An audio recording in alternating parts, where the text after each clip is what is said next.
मुशर्रफ साहब की किताब in the line of fire की नरेशन जारी है जी। और आज हम जिक्र करेंगे अनदर वेरी इंपॉर्टेंट पॉइंट और event in the life of Pervez Musharraf साहब and also in the history of Pakistan, and that is 1971 war. हमने आपको बताया था कि किस तरीके से मुशर्रफ साहब ने 1965 वॉर लड़ी थी, कैसे किस तरह उनको 2 अवार्ड ऑफ गैलेंट्री उनके ख्याल में मिलने चाहिए थे, लेकिन अल्टीमेटली एक ही अवार्ड ऑफ गैलेंट्री मिला, क्योंकि दूसरा उनके अवार्ड ऑफ गैलेंट्री देने के बजाय उनके ख़िलाफ़ जो कोर्ट मार्शल की प्रोसीडिंग्स थी वो हटा दी गई थी। किस वजह से हुई थी कोर्ट मार्शल की प्रोसीडिंग्स, वो भी हम आपको बता चुके हैं इसी प्लेलिस्ट में, पिछली वीडियोज़ आप चेक कीजिएगा। आज हम जिक्र करेंगे उसके 1971 वॉर का। 1965 वॉर के बाद मुशर्रफ साहब कहते हैं मैंने SSG ज्वाइन कर ली, फिर हम चिराट आ गए। जब 1971 की जंग शुरू हुई तो मुझे चिराट बुला लिया गया ताकि मैं एक और कंपनी रेस करूं SSG की।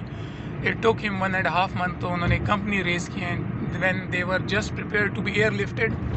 जब उनको बांग्लादेश ले जाने का वक्त आया ही चाहता था तो वॉर ब्रोक आउट, जंग शुरू हो गई और फ़्लाइट्स कैंसिल हो गई दोनों मुल्कों के दौरान।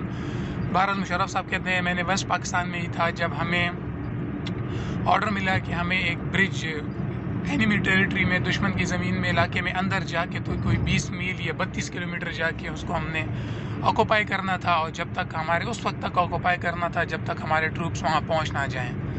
हम बिल्कुल रेडी थे, फुल ऑफ कॉन्फिडेंस थे, लेकिन इस दौरान सीज़ फायर हो गया UN की तरफ से और हमारे 90,000 कैदी, और बांग्लादेश एक अलग मुल्क बन गया, 90,000 कैदी कैद हो गए। मुशर्रफ साहब कहते हैं कि जब ये मैं अपने ट्रूप्स के सामने खड़े होकर ये बता रहा था कि हमारे 90,000 कैदी फंस गए हैं और एक बांग्लादेश अलग मुल्क बन चुका है, तो मैं फूट फूट कर रो रहा था, और साथ ही मेरे सब ट्रूप्स जो मेरे साथ लड़ने के लिए तैयार थे अब वो भी फूट फूट कर रो रहे थे। बहरहाल मुशर्रफ साहब कहते हैं कि 1971 में जो भी हुआ वो टोटली पॉलिटिकल मिस हैंडलिंग का नतीजा था, और अल्टीमेटली सारा ब्लेम आर्मी पे गिरा। मुशर्रफ साहब कहते हैं कोई भी फ़ौज दुनिया की इस तरह 3 डायमेंशनल नहीं लड़ सकती, जबकि आपको मुल्क के अंदर से भी अपराइजिंग हो, बाहर से भी एक दूसरे मुल्क ने हमला कर दिया हो, और आपके एलाइज भी आपके साथ ना हों, और आपके दुश्मन के एलाइज उनके साथ मुकम्मल खड़े हों।